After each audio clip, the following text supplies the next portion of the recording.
Golden Spiral Media presents The Flash Rewatch. I think you've been reading too many comic books. Dedicated to the 1990 television series The Flash on CBS. I think I'm starting to like this. Join Cory and Tom each week as they chase down the fastest man alive and examine the short run of 22 episodes. I mean, you people have a reputation. Unorthodox experiments, secret government contracts. Send us your feedback at goldenspiralmedia.com/feedback. Like our Facebook page at facebook.com/rewatch podcast. And follow us on Twitter at rewatchpod. Anytime you need me, I'll be there in a flash. And welcome back to the Rewatch podcast and the Flash 90 Rewatch. I'm Cory. And I'm running through the streets stark naked at 350 miles per hour with bells on my toes. What? It's quite a sight. It's quite a sight, let me tell you. Yeah. Might actually... I'm not even... yeah. Thank you for joining us, everyone. We are back to discuss 2 more episodes of The Flash 90. And this week's episodes are Watching the Detectives and Conor Among Thieves. I really should say Honor, because honor has a U in it. Just saying. Be fancy. Okay, before we get into the episode, of course, we'd like to remind everyone that we are part of the Golden Spiral Media Podcast Network, and you can send us your feedback at goldenspiralmedia.com/feedback. Type out a message or use the SpeakPipe widget to record your own voice, or you can call 304-837-2278, and we'll play it back on the show. It'd be great to hear from you. That's cool. We got a phone number they can call into. I know, That's cool. right? So fancy. Fancy with a U. With a U? Where's the U go in that one? I don't know, but it makes it fancy. Yeah. And also head over to facebook.com/Golden Spiral Media and follow on Twitter at GSM Podcasts. All right, so let's get into the first episode discussion today. We are talking about Watching the Detectives, written by Howard Chaykin and John Francis Moore, directed by Gus Traconis. This originally aired on October 18th of 1990. What the hell are you doing here? Who'd have thought you could get that acrobatic in a motel room? Feet off the desk, Mr. DA. And those are confidential. What about the job, Ms. Lockhart? You've been tracking suspects for 3 months. And I've been working for 3 months, thank you. Flash doesn't advertise. I've cross-indexed every piece of data I could find. News footage, reported sightings, plotted against demographic and psychological profiles, as well as random variables like atmospheric disturbances. You got your money's worth, pal. This can't hurt your reputation any, Ms. Lockhart. He's obviously a concerned citizen, and we have to know how to reach him. And you'll be the one with his number. Or won't this salvage your re-election campaign with your opponent slaughtering you in the polls? I don't plan on being district attorney forever. What do you have for me? I've narrowed it down from a cast of thousands to one frontrunner, but no names yet. I still need hard evidence. I'll have the man behind the mask by Friday. Fine. Friday.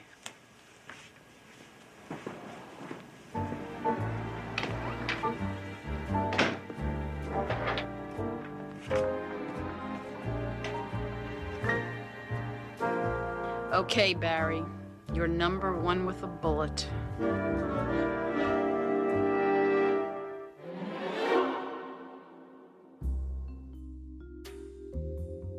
A series of fires has Barry feeling hot under the collar as he tries to find out the cause, all the while being the focus of a private investigator, Megan Lockhart, who is trying to find out who the Flash actually is under the mask. We learn that the investigator was actually hired by District Attorney Castillo, thinking if he had the Flash's secret identity, he could control him and use his powers for his own gain. Indeed, it seems that the DA is involved with a mob boss named Simonson who runs an illegal gambling operation and who is working not only to help Castillo get reelected, but also working to lower property values with the fire so that the area can be bought up cheap and transformed into a legal gambling circuit. Megan, despite accidentally running into Barry at a club on a blind date when he comes to her rescue, is actually a good investigator and discovers his secret, which she turns over to Castillo, who promptly uses the information, blackmailing Barry into ruining one of Simonson's illegal casinos, beating their games and allowing everyone in the place to win. Castillo uses this as an opportunity to press for more power with Simonson, attempting to make him pressure a corrupt senator into pushing the legal gambling bill up for voting early. Using a contact of his brother's, Barry manages to track down the man setting the fires, an arsonist named Spaniard who reveals to him the Simonson connection. Meanwhile, Barry has confronted Megan and made her see how her actions have major consequences that she needs to consider. She uses her skills to get condemning dirt on Castillo and Simonson, but is captured by their goons and about to be executed when the Flash comes to her rescue and saves her. Castillo tries to escape, but because he tried to push the mob, he finds himself on the receiving end of a car bomb and is killed. Later, Barry and Megan share a short kiss and quick flirtation as she rides off into the sunset, leaving Barry wanting for more. Hello? Whoa. Fast Night, slow down. What, Spaniard? Yeah, Spaniard. Noble John Spaniard. I just spotted him tonight. Last time I saw this guy was 15 years ago, right after the Polo Club fire. The one that killed Simonson's father, right? Right. Junior made a fortune on the insurance. Listen, this Spaniard's kind of a Bible belt, you know what I mean? He's been in and out of jail all his life until the special forces got hold of him. One of the Fire Lords, right? Yeah. Hey, not bad. Anyway, Spaniard's a real case. Guy's got one foot in the church, one foot in hell. Where'd you last see him? Down by the old custom house over on the Pier 23. What, no thank you? All right, getting into the flashpoints. So what do we got? All right, so now in this one, there was a line that Tina sort of dropped in there, and I don't know if you don't follow the comics, so I'm pretty sure you probably didn't get it. She mentions that Dr. Carter Hall might be calling. Do you know who that is? No. In the comics, and actually, if you're watching Legends of Tomorrow, Carter Hall is the secret identity of Hawkman. Oh, now you say that, it does sound familiar from Legends of Tomorrow. Yeah, so pretty cool that they dropped that line in there, because this is still really early in the idea of comic book, TV shows as we know them today. So it's they had that rule for this show. They didn't want they didn't want to have Barry in tights. They didn't want to have that superhero outfit at first, and definitely for the villains, they had a rule that they didn't want to have the villains in costumes either. So it's nice that the writers sort of just dropped that in there, a little nod to the fans. Love it. And then the other thing, which I should have mentioned earlier in the other episodes, is that we have Howard Chaykin, who I think was the story editor for the run of The Flash, but he's actually the writer of this episode as well. He is well known in the comics community. He's a very popular writer from back in the day, inspired a lot of current comic book writers as well. He's known for, there's this original creation he made called American Flag with 2 G's at the end. It's kind of like a futuristic story, detective story, sort of like a pulp type comic book, that harkens back to the old 1940s style and stuff like that. And I never really read it, but I was aware of it when it came out. So that's another little tie into the comics there. Someone who definitely has comic book pedigree there, Howard Chaykin. Very cool. I like that little bit of background. End of the line, Castillo. No way, Barry. You're a Boy Scout. You believe in that whole good guy, bad guy rap. I open my mouth, they'll be all over you. The mob doesn't get you, you'll end up dissected by the feds. The only way to stop me is to kill me, and you won't.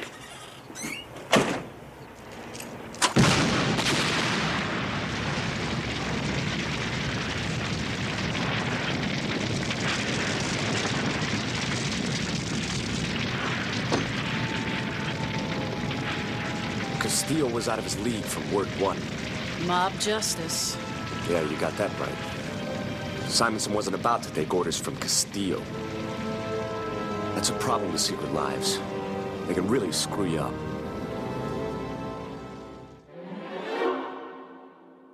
All right, so let's get into the rundown. You know, I had this idea, and go with me on this, because you know how we love to, use puns for our segment. Right. In the notes, I've kind of written up all the new characters that pop up in the episode, Yes. like people we haven't seen before, and they may only appear in this episode, or they may go on to be more, I don't know. Right. But I thought if I listed out these people, then maybe we could do a quick connections segment. Ah, okay. Because I'm sure you would know if any of these characters are actually comic book characters or if they're original to the show. Right. Right. So does that make sense? Yeah, no, that makes sense.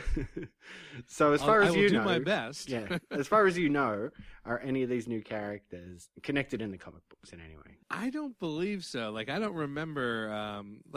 Let's just say the mobsters and the DA. I think those were just created for the TV show. Like, they're pretty generic, typical, corrupt DA and mobster with an Italian accent.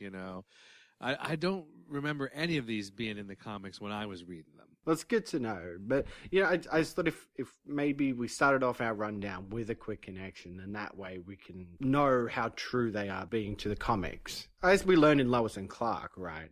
A lot of the times they made up characters. Other times they were characters pretty much in name only.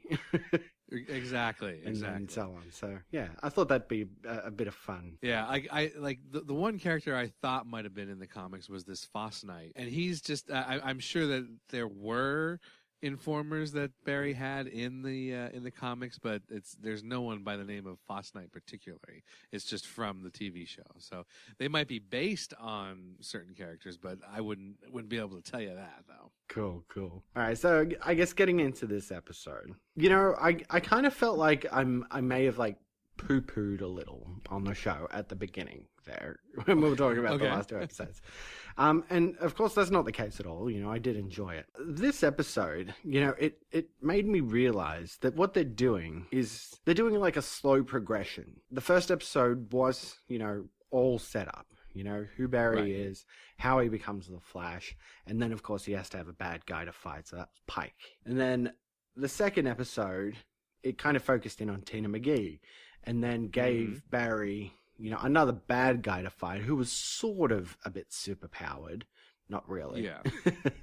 Right. But it was that progression in bad guy, right? Yeah. So this third one, it's really sort of cementing him as the crime fighter. And who better for the crime fighter to fight than mobsters, right?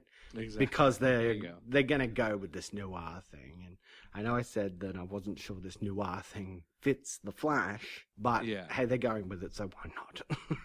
Yeah. Yeah, mobsters. What do you think of this plot? The fires at the dock and Castillo and Simonson. It's like I said, the mobster, Simonson and Castillo, I just feel like they're very generic.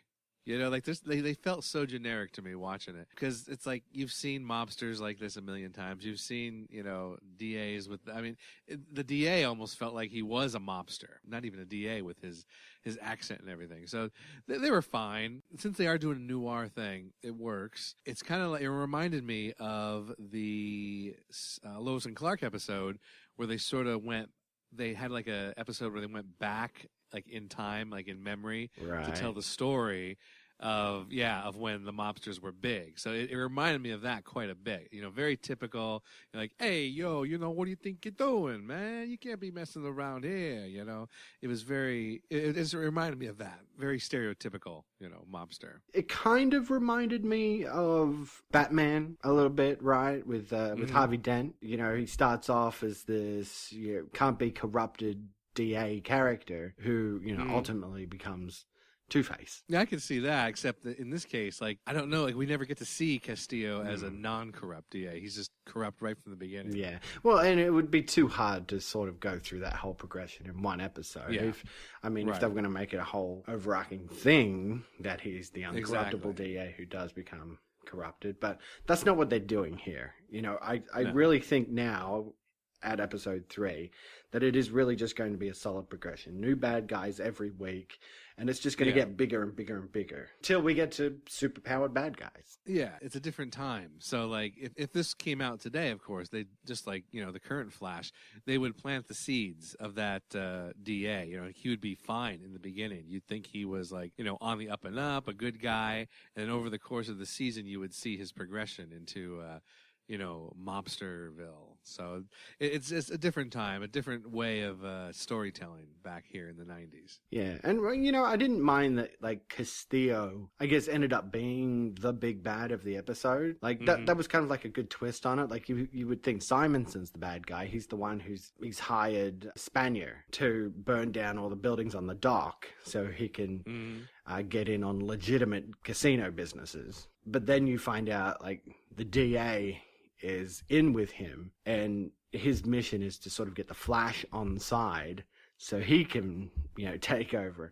And, you know, I really like that idea of it. And then, of course, even going further into the noir is him hiring Megan Lockhart. Yes. A private detective, right? Very noir. And for her to be the one to track down Barry, you know, I thought it was a nice twist. Before I get into Megan, does this episode actually, again, besides the fact that we have the gangsters, the mobsters, it reminded me of the other episode of Lois and Clark where someone finds out about Clark's secret identity as Superman and, you know, sort of like blackmails him into committing crimes for him, for his personal gain. I don't know if you remember that one. Oh, was that the one where they were shooting, like, rockets at Lois, and then it turns out to be, like, paintballs or something, and they're messing with him? Or was that the church episode? No. He had to steal, like, jewelry from a jewel shop, and it turns out that he actually owned the jewel shop, and, it was quite a while ago, so I don't blame you. We've watched a lot of shows since then, but yeah, it's kind of what it reminded me of. The same kind of setup. You know, bad guy finds out good guy, you know, his secret identity and uses it, you know, to blackmail him into doing his dirty deeds. So yeah. Well, the thing was that they made that fun, though, right? Yeah, they did. You know? They did. The fact that you think, oh no, Barry has to do all these bad things for Simonson, but then he goes into this, like, casino, and of course it's a mobster casino, and cleans out the place, like, not only for himself but for everybody else there. For everyone, yeah. But then donates the money to charity, and you're like, oh, okay, so yeah. Yes, a good unique use of his powers there. Turning a negative into a positive. Now, Megan Lockhart, she's a really good private detective. You know, like, she does her work and she finds out, you know, exactly, you know, who the Flash is, narrows down all possible subjects and everything. And so I liked her character. The actress herself, I don't know if you recognize her from anything. Not really. This is from my childhood. So there's a lot of people I remember from these episodes, I guess. That's why I remember. She is from a movie that I saw back in the day called Just One of the Guys. You ever hear of it? No. Does not sound familiar at all. So she plays a reporter, basically, who doesn't get her article, I guess, printed, and she feels it's because of, you know, they're being sexist against her. So what she does is she goes undercover as a boy in high school. Like, she goes into the high school dressed as a boy, cuts her hair, covers up the essential things, you know, that need to be covered up, and, like, masquerades as a boy for, you know, for the school year to get this story that she's, you know, trying to get out there. And it's a comedy, you know, and it's a 1985 comedy. So it's like typical, you know, of the 80s with the music, and just it's a great movie. It's funny. And it has the bad guy from Karate Kid in it. You know, the Johnny. Yeah. Johnny character. Cobra Kai guy. Yeah, exactly. So it's a great movie, and she's in it, but just she's in it with short hair as a boy, you know, and she does a pretty good job of looking like a boy. Definitely ends up falling for her best friend, like when she is a he. In the story, she sort of becomes the best friends with this other guy, and then she ends up falling in love with him, and there's a whole drama thing with that when he finds out she's actually a girl. It's a fun movie. It's definitely a fun movie. Just One of the Guys, it's called.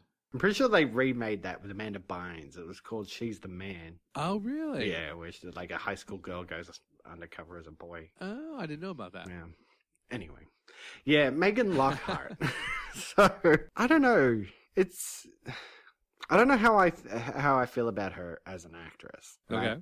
Throughout it, she's very monotone in her delivery. I noticed. She is, and that's how she is in the movie as well. I think that's her way, you know. The thing that makes her stand out is that she's constantly using like old sayings, like way old sayings that someone of her age, even in 1990, wouldn't say. You know, Right? Like Barry, you're the one with a bullet. You know, and you're like, what? I had to look that up to find out what that meant. See, I guess I don't know, because I'm older, you know, than yourself, of course. So I don't know. Maybe I've just read a little bit more older fiction and stuff like that. I knew what it meant, you know. Like I was like, oh, I get that. But I didn't mind the character. You know, I think the monotone nature of her acting kind of lent itself to make the character work in a way. Oh, yeah. You know, especially when she's like, you know, kneeing that guy in the crotch and Barry comes over and like she doesn't want to like do anything with Barry. Like every time he's like flirting with her, he suddenly seems enamored with this woman. Yeah. For really no reason. I mean, she just kneed a guy in the balls. Exactly. And then he runs into her later. You know, she's posing as a cable repair guy. And he's flirting with her again, and it's just like she's just like no desire at all. Like she's not displaying sexiness in like any way, really. So it kind of lends to her character, you know. The fact that Barry's in love with her is a bit like crazy. I think her line delivery just sort of it with the whole idea of mobsters and everything. She sounds like she belongs in that era. Yeah, I can agree with that. But, you know, ultimately she does find out who Barry is, and she does pass it on to the DA. So, yeah, you know, she is, I guess, pretty good at her job. And I guess really her overarching thing is to pretty much learn her lesson, right? In this very happenstance kind of sequence where she's spying on this old guy and his mistress, and then the wife comes in with a shotgun. And it's probably the most monotone line delivery in the whole episode, where she looks at the monitor and goes, my God, she could have killed him. And I was like, well, okay. There's some rough lines given by you in this episode, but that was just... Yeah, it is. Yeah, but that's the whole point. Like she hands over his secret identity without even thinking, you know, about what the consequences could be, you know, like not even thinking like the DA might be corrupt, or why does he need this information, you know, like she doesn't think about how that's going to affect everything. She just says it's a job. So that's what I do, you know? So because of this little incident, she's like, oh, you know, I sort of understand now. Everything has a consequence. And with the DA taking over territory, I guess, right? She even further proves how good she is at her job, because she pretty much like finds out that they're just going to kill her, right? Loose ends. Like she hears this. She's got the place bugged. Like she's on it. And then they're going to go and kill Tina as well, because she was messing around at, you know, Star Labs, and they got Tina involved in this business. Yeah. So I thought that was good too, where she sort of busts in and those two guys are chasing them. She's like, come on, McGee, they're trying to kill us. And Star Labs still suffers from a lack of really good security. So we don't have that. Remember, you talked about that security guy. Oh, Charlie. Charlie. Yeah. He's nowhere to be seen. Like I said, I don't remember seeing him in other episodes. So I think he's just gone, you know, and that's the way it is. But yeah, like Megan goes in undercover as an assistant, you know, and it's like, oh, okay, and Tina's just okay with this. There's it just takes her at a let me see your ID, you know, minor things like that. Like we could nitpick, but I'm just saying, yeah, Tina's the only one who works there, right? So she didn't interview Heather. Who did? Who hired her? Exactly. Yeah, there's some very convenient things. The computer, when Megan hacks into it, it just lists everything that Tina's doing with the Flash. You know, all the tests are listed nicely and named nicely. It's like very, very easy to find out information in Star Labs there. Apparently, I have to say too, this is such a such an old school thing of, like, whenever you bring something up on a computer in a 90s show, it has a sound effect to go with it. It goes like beep, boop, beep, and then a file will open and it will go psh. I know. Can you imagine office workers back then? Must have been driven crazy with all those noises. It would drive me nuts if a computer actually did that. Just the sound effect of it. It's like even back when like email was a new thing, and every computer, every time somebody got an email in a movie, the little guy would pop up and be like, "You've got mail." Exactly. Oh my god. Like, I do not need everybody to know my personal email business. But I mean, like, you know, these are just little nitpicks. The episode is actually a lot of fun. It really is. It really is. Well done. Of course. It's actually well paced. It like is. I didn't feel like it ended like quickly. It's like sometimes these episodes like end like boom. But this one had a nice pace throughout the whole episode. And a good wrap up too, like a good conclusion to the fact that Castillo knew Barry's identity as the Flash. I forgot how they were going to solve it. Yeah, and then he gets mob justice, right? Blown up in the car. Yeah. Oh, it broke my heart though to see that. Oh, that beautiful pink Cadillac get blown up. Yes. Oh, heartbreaking. The other thing I wanted to mention too is, because you mentioned this last week, but Bellows and Murphy are going to keep showing up. I love that they're talking about this flash pool throughout the episode. Confirmed sightings only. I know. And then Bellows wins at the end. Thought that was a great gag. Yeah, it's like this is definitely, like we mentioned this, it's a different take on the Flash. It's a darker take. It's one where Flash doesn't really operate out in the open. So he's still like, he's only in the tabloids. He's like, you know, there and gone. People think he's a ghost, a devil. Like, they're not sure what to make of him. Like in the comics, he's just out and open right there. Everyone knows who the Flash is. But in this, it's much more mysterious, you know, taken off of the Batman '89 movie, I think, is what influenced that. Oh, well, need I mention those kids from the beginning? You know me, child actors. Yes. My goodness, they were some of the worst. I know. I was wondering if you were going to mention that. I didn't make any notes about them because I figured, he'll probably bring them up. But you're right. They set that up. Like, Megan has the video camera and she sort of has it, you know, on the Flash. For no reason, she pans to the left and then comes back. And the kids are like standing there like, hey, where did the Flash go?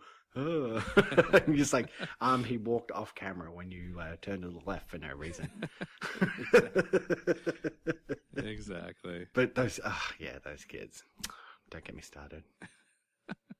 But yeah, you're right. All in all, it was a really good, fun episode, and yeah, well paced and everything. So thumbs up.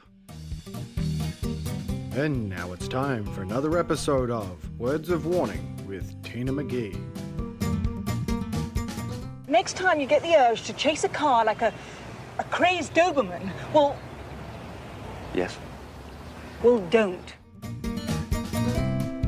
This has been another episode of Words of Warning with Tina McGee. Alright, well, let's get into the second episode discussion today. The episode is Conor Among Thieves, written by Howard Chaykin and John Francis Moore, directed by Francis Kenny. And this originally aired on October 25th of 1990. By now you're all familiar with this thing. The death mask of Rasputin, Russian national treasure. First and only time away from home. Everybody wants to see it. We think 6 people want to steal it. Here they are. Kate Tatting, cat burglar. Careful, son. This one would tear that whistle out of your throat. Mark Bernhardt, pyro freak, demolitions ace. Franco Mortelli, professional driver, known in the Italian press as the fastest man on earth. Perry Johnson, chemist, did the gas in that Munich hangar heist. Daryl Hemmings, has guns, will travel. And Chu Lee, formerly aligned with the Green Dragon cult, until he realized that his electronics expertise was more profitable on the open market. Everyone came into town tonight. They're all here for one reason. Believe me, it's not the local cuisine. Lights, please. Questions? What's the mask worth? Stones recut, Pulled down about 15 million or so? Intact. It's priceless. Gold, jewels, of course. But its history makes the mask irreplaceable. For those of you who don't know him, this is Ted Preminger, head curator of the museum. I came down here tonight to let you know that my staff and I are willing to cooperate in any way to protect the mask. There are some people who just as soon move the tour past Central City. But the museum needs this exhibit. Desperately. We've sold thousands of tickets, and if Miss Wayne could have arranged a longer stay, we could have filled the hall for months. Look, let's just get through the next couple of days, okay? Right. 2 hours ago, we raided the pool hall where the photos were shot. The suspects scattered, and we have nothing to go on.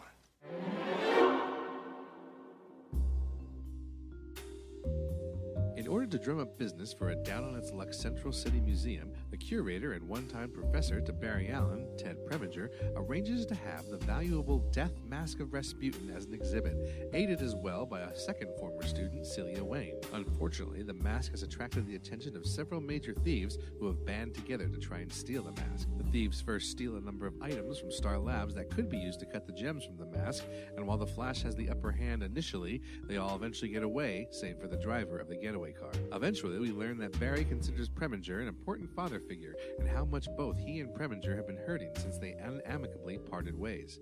The two resolve their differences and restore their friendship as the thieves begin hitting spots all over the town, causing the police force to be spread thin and leaving the museum ripe for the picking. Celia, who turns out to be working with the thieves the whole time, sneaks the leader, Kovacs, into the museum in disguise to steal the mask. The Flash shows up to stop them, but ultimately stops Celia from escaping in his civilian identity, along with help from Preminger. Later, Tina and Barry reflect on his tabloid status and nickname of the Flash, calling it sexy.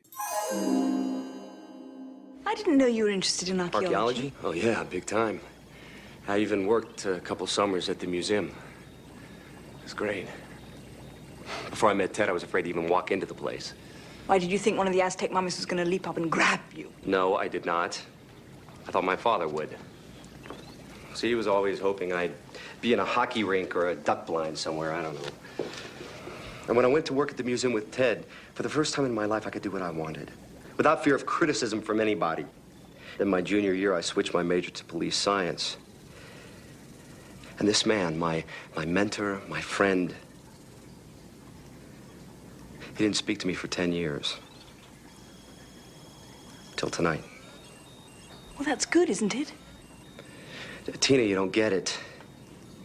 Henry Allen wasn't much of a father to me, all right? Ted sort of took his place. And when he shut me out, it hurt. Maybe more than I realized. And then tonight, like a damn idiot, I volunteered for a security detail at the museum. Well, what's wrong with that?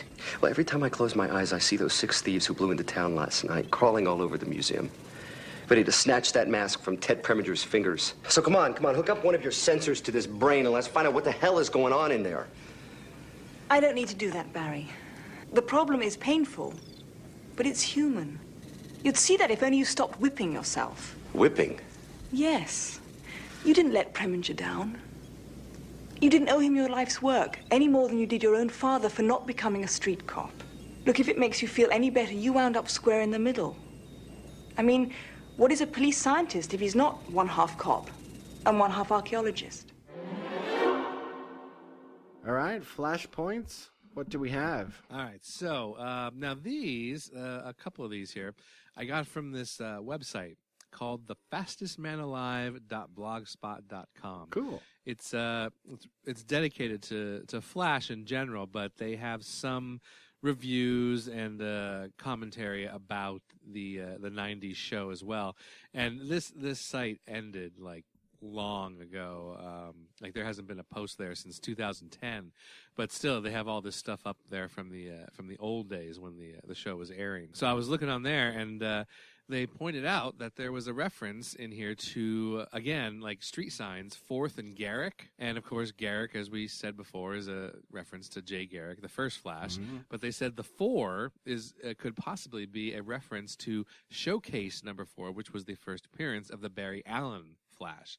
That was the name of the comic, Showcase number 4. So that could be a nice reference there. I like it. Well, of course, I like the continuity as well, because they just robbed Star Labs, so... Exactly. Generally speaking, they should still be on Garrick Avenue, where Star Labs is.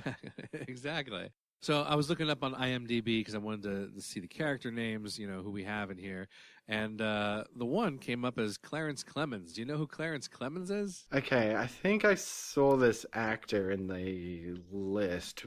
Was he the one who played the Has Guns and Will Travel, Daryl Hennings? Was that him? Yeah, Clarence Clemens. He's well known because he is Bruce Springsteen's saxophone man. Oh. He was in the E Street Band for years and years and years. He died of a stroke, quite suddenly. But yeah, that's what he is probably most well known for, being a musician. But he did have some acting parts. One of his other big acting jobs was in the Bill and Ted's Excellent Adventure. He was one of the future guys with the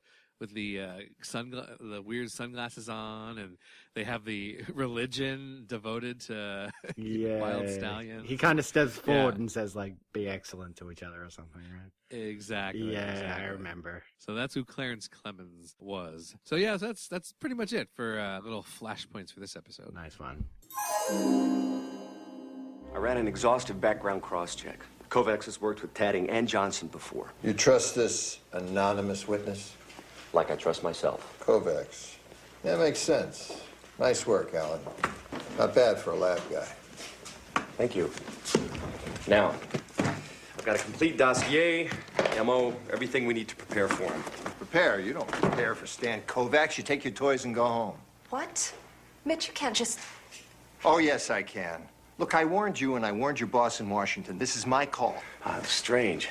I didn't think you'd back off from a fight. With Kovacs in, everything changes. I'm not going to take the responsibility. I want the mask out of here. You got 6 hours. That's impossible. I cannot arrange for proper transport until morning. You got 6 hours, lady. Or else I throw the damn thing in a paper sack and drive it home myself. Triple the guard on the mask. You can break it to Preminger. I'll talk to Ted. You've done enough. All right. Getting into the rundown. So, list of new characters. Do we have any quick connections? Well, with this one, it's, like they wanted to have bad guys, like superhero bad guys from the comics, but for whatever reason, they couldn't do it just yet. But you can see the seeds of that here. We have the guy who uses explosives in this episode, Mark Bernhardt, and he kind of calls to mind Heatwave from the comics, who's known for doing stuff like that, exploding stuff, setting things on fire.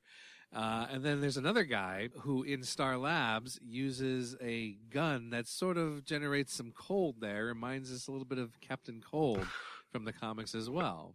Right, yeah. So it's not like out and out like a reference to those characters, but you could tell that's kind of what they're going for, because the Flash has, in the comics, he has a group of enemies called the Rogues, and like they actually are pretty vital to his history, because they like have been there, always along with the Flash, and they team up together. They've got like a whole, when they're together, they're a fun team up. Their personalities come together in the comics. It's fun to see the Rogues together, and that's kind of what this episode reminded me of, the bringing together of all these different villains. They just couldn't quite get the rights to do actual, comic book villains yet. Because each one of these guys, I'm sure you could find someone in the comics that was close to that. So they're not exactly from the comics, but you could tell they want to. You could tell they want that. All right. So getting into the episode. Okay, so again, we're kind of upping the stakes here with Barry. Yes. Right? So he, in the last episode, had gone up against the mobsters, corrupt DA, and stuff like that. Okay, so now I think we've fully established him as a crime fighter, right? His whole thing is to stop crime in Central City. And what better way to do that than to pit an entire gang against him? And I think I kind of thought this is what this was going to be, right? When we were doing our predictions last week, the episodes, where I kind of thought like maybe there's going to be like another gang set up. Now, of course, I don't think this gang's going to stick around, but I think I was kind of close in that. Yeah, no, we'll give it to you. But yeah, that's what I mean. Like, they can't just have him go up against one guy again, right? We've got to up the stakes a bit, give him a bit more of a challenge. So let's have a whole gang of skilled criminals who've got their own different techniques, I guess, if you will. Like, they're not super powered, but they've all got their skills. Shall we go through some of these guys? Yeah. Now, of course, the leader guy, I recognized him immediately. Not the character, Stan Kovacs, but the actor, Ian Buchanan. Because in 1990, this very same year, he was playing Dick Tremaine on Twin Peaks. Oh, okay. So I was quite surprised to see him, because I haven't seen Ian Buchanan in anything else. See, I recognized him, and actually we'll come back to this like way down the line, because he actually does appear in an episode of Quantum Leap. Ah, interesting. So you'll be seeing him again.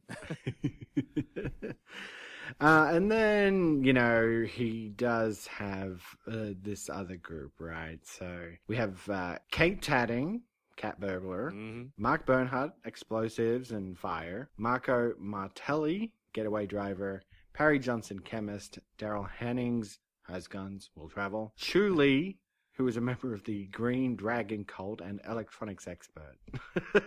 Yes. Okay. Here's what I wanted to say about these guys. Okay. I really like the episode, and I like the idea of the gang. But we really didn't get to know these guys very well at all. And I didn't really feel a sense of major danger from any of them, really. Probably Stan Kovacs. Maybe I felt the most from him, but the rest of them we don't get to know very well at all. We get to see them use their skills a little bit, but I didn't feel like these were like so dangerous. Like, they just didn't come off that way to me. Yeah, exactly. You get to see them do a little bit when they attack Star Labs. Exactly. Again, with the lax security over at Star Labs. Yeah. But yeah, really, it's like it was Charlie's day off, you see. Yeah, I think it's Chu Lee who uses the freeze thing because he's electronics and stuff, and then Hennings goes in, and he's the one who is confronted by the Flash. So it's really only those two. And I thought it was really funny as well because Barry's in there talking with Tina when this happens. And there's a huge explosion, and we see they've taken down a whole wall pretty much to get in there. And when that explosion goes off, Tina just goes, "Ooh, what was that?" And I'm like, that's not the right level of fear, Tina. Exactly. I would be like, holy shit. Well, she is British. Maybe that's just, dear God, that was a loud explosion. I wonder what's the problem. But you're right. That's pretty much all we really see those guys. And then later, when their plan is to pretty much, cause chaos in Central City, to lure the police away from this mask that's on display, I think you kind of get to see Kate Tatting doing some cat burglar stuff. Yeah. But not really. Yeah, exactly. Just a little bit. The other guys are kind of just caught immediately by the Flash doing whatever it was they were doing. But anyway. Yeah. Yeah, you don't get to really see them be like as badass as the cops make them out to be. Yeah. That's exactly. And that's the setup right at the beginning, because we're introduced to a federal agent called Mitch Lestrange, and he also introduces Ted Preminger, who is the museum curator and a friend of Barry's, which, if you remember, I said I was nervous that they were always just going to be like, Barry knows somebody and then they immediately get into trouble. So yes, I remember. But this was a good relationship that was set up. You, it had a good backstory to it, so I'm willing to forgive it. Now, did you recognize the actor? Didn't look familiar. He had just a quick walk-on role in the Lois and Clark show again. A lot of ties in here, to Lois and Clark and Quantum Leap. We're in the 90s. That's where our focus has been. He played the deacon that comes out to Lois before the wedding and asks her to sign the marriage license, and then promptly whisks her off to be replaced by a clone. Oh, really? I can. Yep. I know. I remember this stuff. It's crazy, but I remember this stuff. I just remember being very annoyed about how that episode ended. And I know. I remember him, and I was like, oh, it's him. And you will remember him again in the future. You'll remember him in the future because he's also in Quantum Leap as well. Oh, okay. There we go. So, just, whetting your appetite.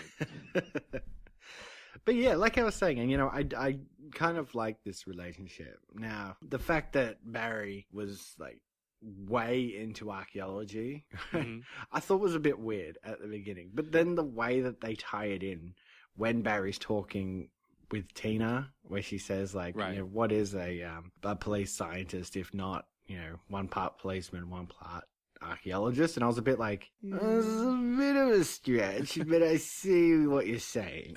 But yeah, it was an interesting background, I think, for Barry to know that, he wasn't always into being a policeman. And it makes me wonder if, like, maybe he became a policeman because of his father. That's the way I always took it, that his father was sort of pushed him into it. And he kind of put his own spin on it, put his own talents to work. As a police officer, that's how he ended up in the lab. And again, this is the TV show's interpretation. I don't remember him ever being into archaeology in the comics at all. So it's their own version of the Flash that they're doing, of course. It really, like, his lingo stood out to me as well when he was talking to Tina about it. Because she goes, oh, I didn't know you were into archaeology. And he goes, archaeology? Oh, yeah, big time. I'm like, it's just like a very 90s thing to say. Yeah, it kind of is. And then we got this other character who is, I guess, kind of like the guardian of this mask that's coming to the museum. I don't think she works at the museum. No, that's how I took it as well. She's just like the caretaker of this particular item, of the mask. And even though it seems like she would be picked from the comics with the last name of Wayne, Bruce Wayne. Yeah. It's not anything from the comics at all. It's just whatever. They just made up the name. I would like to think that they gave her that name so you would think that in some way she was related to Bruce Wayne and therefore could not be a bad guy. And then it would be like a big twist when she's revealed to be the bad guy.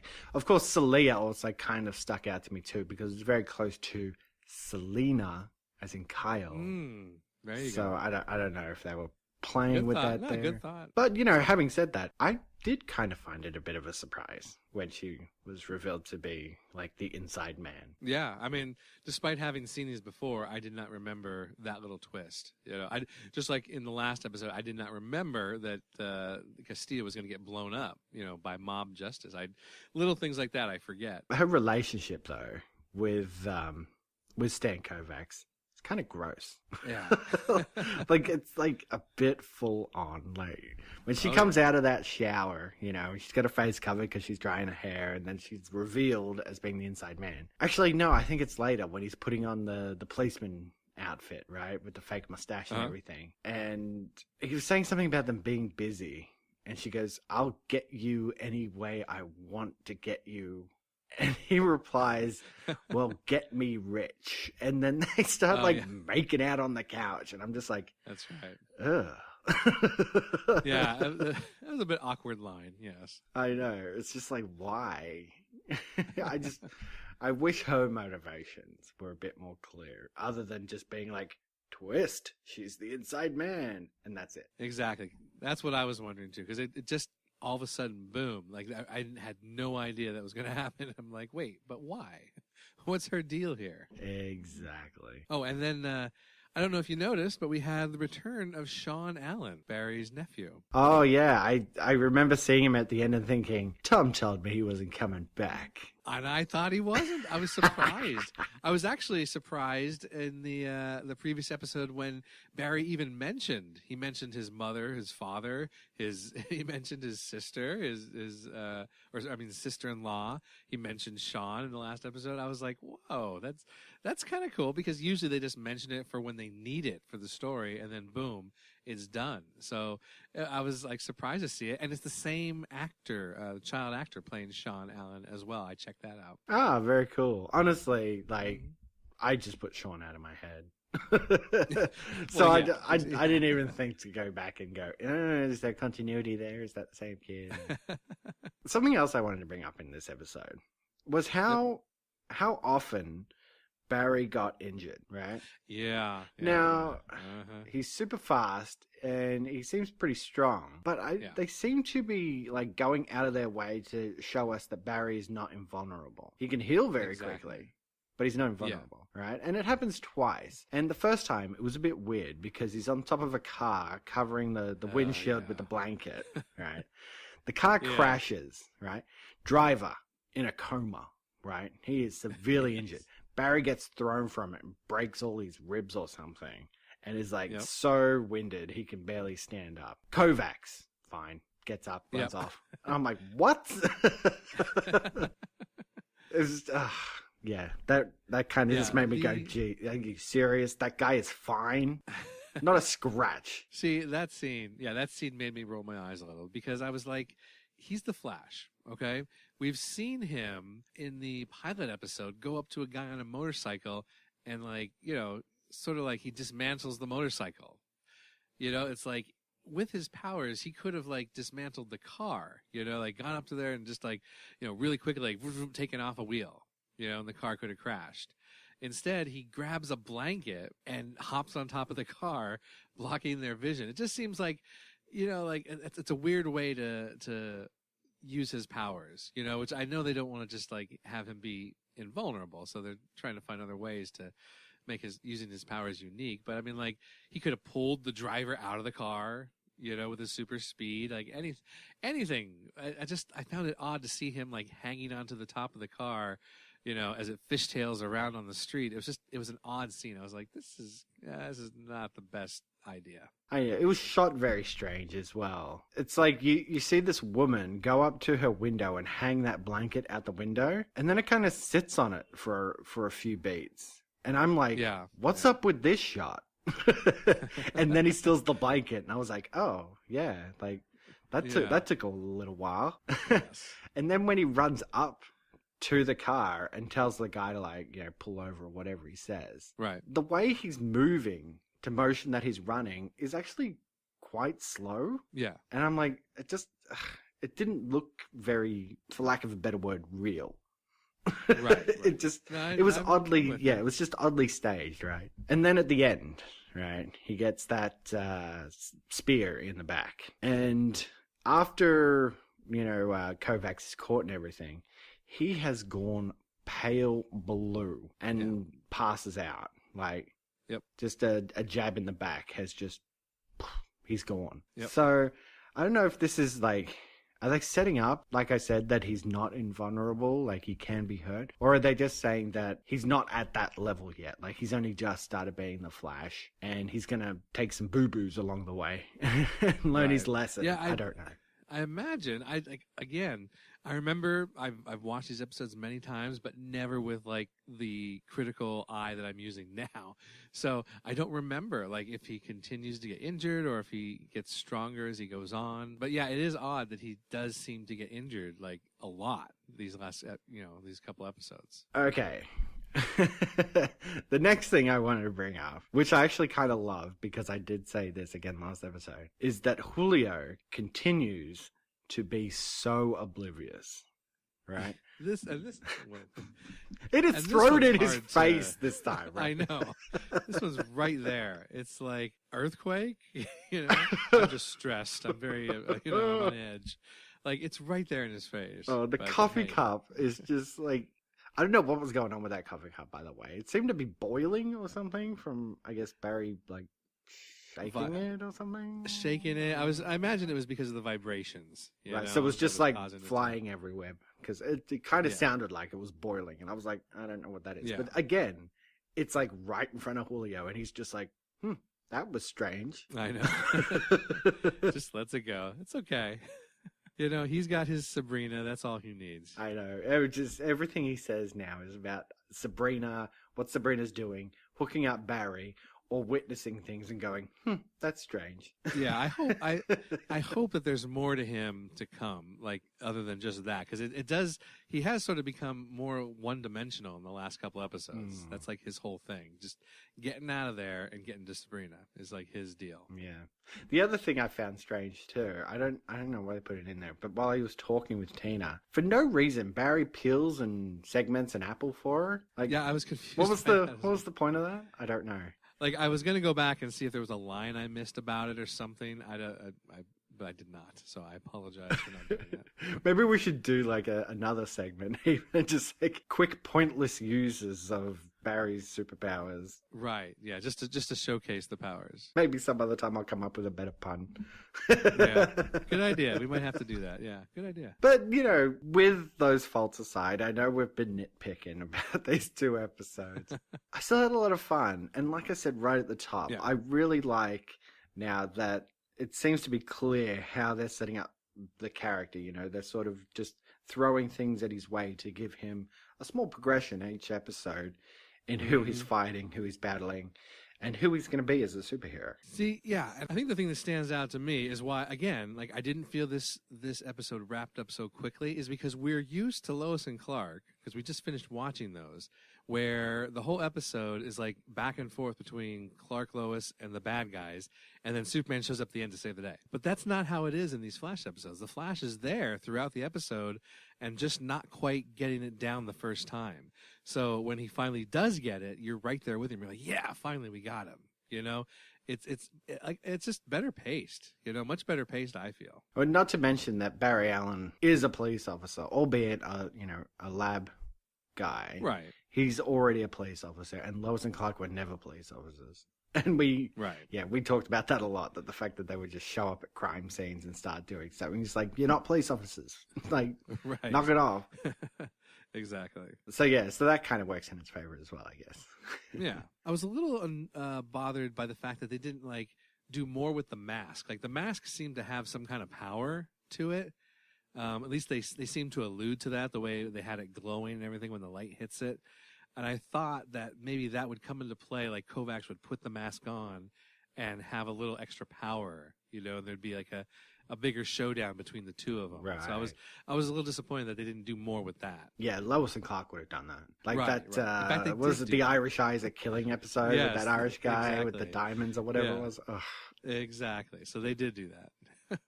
Just everything just to remind us of Lois and Clark of like, oh, you remember that terrible bad guy? Like, oh my god.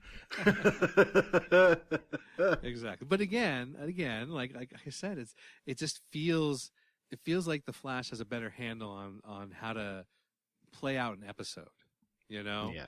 And it's not just bring in the good guy at the end and save the day. It's a progression, which I like. And it was a rocky start, you know. I think that's why I was kind of a little bit negative on the 2 episodes last week, because they did that pilot, and then the second episode it just seemed to be a little inconsistent, right? So right.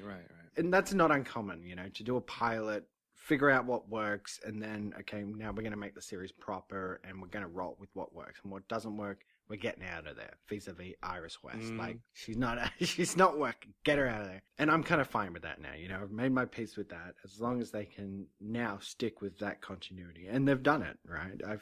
I feel the progression now, and I'm rolling with it. It's really good. Did you see this? I can't believe this rag. I'm trying to keep a low profile. As long as you stay in the tabloids, you're still just a rumor. But it looks like this Flash name is going to stick. Swell. I don't know. I think it's kind of sexy. I beg your pardon? I don't believe I've ever heard you use that word before. Sexy, huh? Yeah, you know, like a sports car or an aftershave. Oh, thank you. Where is that kid? I told Eve I'd have him home by 3. Hey, Uncle Barry, can I stay a while longer? Dr. Preminger's going to show me this room that hasn't been open for a long time. I don't know, Sean. It's getting kind of late. But there's swords and spears and knights in there. Come on, it's the boy's first time here. I'll have him back in 10 minutes. 10 minutes. Okay. Come on, let's go. Why didn't you go along? I thought you loved those forgotten corners of the museum. Not that one. They're still looking for the guy who punched 12 holes in that 500-year-old tapestry. Okay, so next week's episodes are Double Vision and Sins of the Father. What do you reckon? Double Vision, the only thing I could think of is maybe the Flash is rendered blind? Possibly? Maybe. I don't know. Again, I know Lois and Clark did that as well, so I'm hoping it's not just that. And again, I don't remember the titles of the episodes and what they mean. So I maybe he goes blind. Well, or if he went can't blind, see. wouldn't it be zero vision? I guess. Double yeah. vision means maybe he's got supervision. There you go. He can see better. That's what I'm predicting. Right. Yeah, I don't know. Double vision. Yeah, I'm not sure. Something with his vision being somehow messed up. I think. I don't know. Maybe twins. Oh, Robot Barry. There is an episode where there is a twin of Barry coming up. So maybe that I don't remember it being this early, but maybe we'll see. Sins of the Father. I'm thinking I would find it really. I don't remember them bringing back the father at all, but I didn't remember them bringing Sean back either, so maybe they do. Well, that's what I was thinking. I said this has to be something to do with Barry's father and that relationship dynamic, right? Like they got to work something in there. Jay's dead now, so I really thought they were going to do something with the dad. So that's what I was predicting. Yeah, so maybe they do bring him back. I just don't remember. Like in my memory, I'm like, I don't think they ever bring him back again, but maybe they will. That'd be cool. Well, I guess we'll find out next week. That's right, because that is it for this episode of the Rewatch Podcast. Head over to goldenspiralmedia.com/Apple for more great podcasts from Golden Spiral Media.